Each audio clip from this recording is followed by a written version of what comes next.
Yo, I'm back with life-changing moment.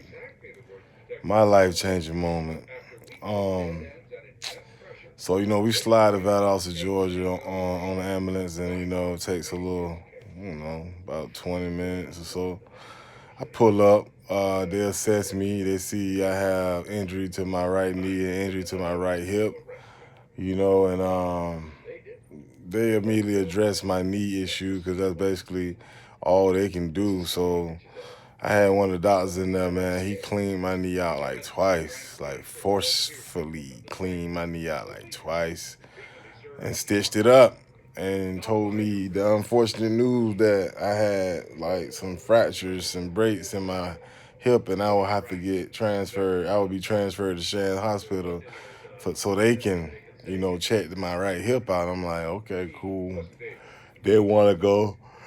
I say I can't go to Tallahassee. They're like, nah, you want to go where supposedly the best doctors are. You know what I'm saying? Which that's all I've been told throughout the years. So, of course, I want to go. I want to get right. So I shoot the Shands Hospital that same night.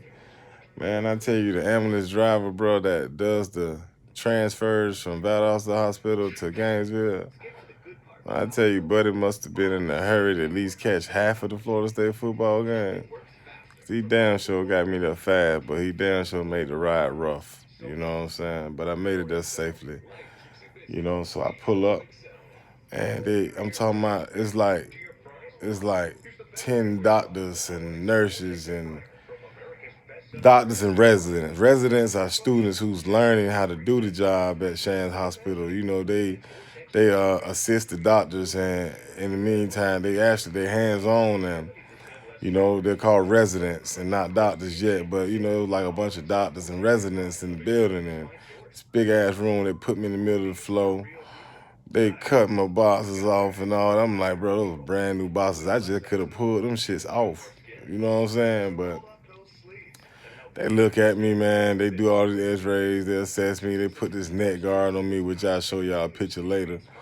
Um, and tell me they're gonna check out the CAT scans and get back with me. You know what I'm saying? And um, so I'm talking about getting back with me took about 3 hours. I dozed off, and as I'm waking up, I still got this neck thing on me. You already ruled out that I have no neck injury, no back problems. Take this off my neck. I understand why y'all do it. I understand why y'all do it. But I'm about to freak out. Hey, listen, I almost had a panic attack. You hear me? So they finally take that thing off my neck. And I finally talked to somebody that's on the treatment team that's with the doctor that's going to perform the surgery. And they're like, hey, uh, Doc gonna be in here. I ain't gonna say her name. It was a female doctor, but Doc gonna be in here. Well, shit, nah, fuck it. Dr. Hagen gonna be in here to talk to you, but she never came. So, like I said, somebody from her team talked to me and was like, hey, we checked your knee out. You had your kneecap. It wasn't split left or right. It was split north and south. So we think if we just stitch that up, that'll be cool. Everything will be good. But we're going to have to really address your hip, sir. We may have to go to surgery on your hip. And, it took me a moment. It took a moment for that to settle in. And so, I accepted that fact. And so this is now Sunday. The wee hours of the morning. This is now Sunday. I think. I might be telling the story wrong, man, but they just told me that I was gonna have to have surgery. You know what I'm saying? Like this Saturday, it happened Saturday. I went to Valdosta Hospital, transferred to Shands Hospital, all in like 2-3 hours. So, and I stayed in that room for like several hours, laying on that table, looking just like this, with that thing on my neck, several hours, and boy, I was like about to have a panic attack. I'm just trying to remember this stuff, and they finally take it off, give me some water or whatever, and I think they shoot me to a room. Um, you know, by that time it's like Sunday morning, and damn, is it? Let's see. Yeah, I'm chilling. I'm chilling. Like I said, they attended my knee, but I'm chilling and I'm waiting on the doc to look at my CT scans and my vitals and my blood work and all this. And I think they make a decision to have surgery on Monday morning, Monday around 12. So by that time, my wife had them pull up, my mama had them pull up, my kids had them pull up. So I got a room full of family, man. You know, to try to keep my sanity, and I'm doing a very good job, and we chilling, and we laughing and we talking, and I'm trying to maintain and be positive, but at the same time, all I can think about was my future with the company, and the way they explained to me is that I kind of like broke the part of my pelvis of my hip that allows you to lift heavy boxes or put heavy pressure down on that leg, and I'm like, well, damn, ain't no more jumping off FedEx trucks, because my right leg was my best leg. This the leg I always jumped off on. You know what I'm saying? Simply because I had a torn meniscus back in 1999, and I had knee surgery back then. And man, and I played football at Florida A&M University, and I kind of like tweaked my hip back then, my left hip. So I ain't want to chance that. It was good. I can walk, run, jump, do all that. But I just used my right leg to come off that FedEx truck. And now that I can't do that, I'm like, man, this is a life-altering moment. Like, what am I supposed to do now? The money was good. I'm taking care of my wife. Kids can get anything. I mean, anything they want. Anything they want, they can get. And I'm like, what now, man? So all this is going through my head, like buying my wife a house, finally getting my wife a house, and you know, it's just a lot, man. Like helping my mama with her home, like physically helping her, like building stuff, changing the roof, paying for the roof to get done, paying for things, paying for her car to get fixed, things like that. So I'm like, man, can't come home and run and grab my kids and hug them no more. I can't jump on the trampoline with them and do backflips no more. I can't wrestle with my son, throw him on the floor, DDT and wrestle with him no more. Get on my knees and run across the floor at him. I can't even change a fucking tire no more, bro. 'Cause ain't no getting down on this hip like that, like, and just doing what you want to do.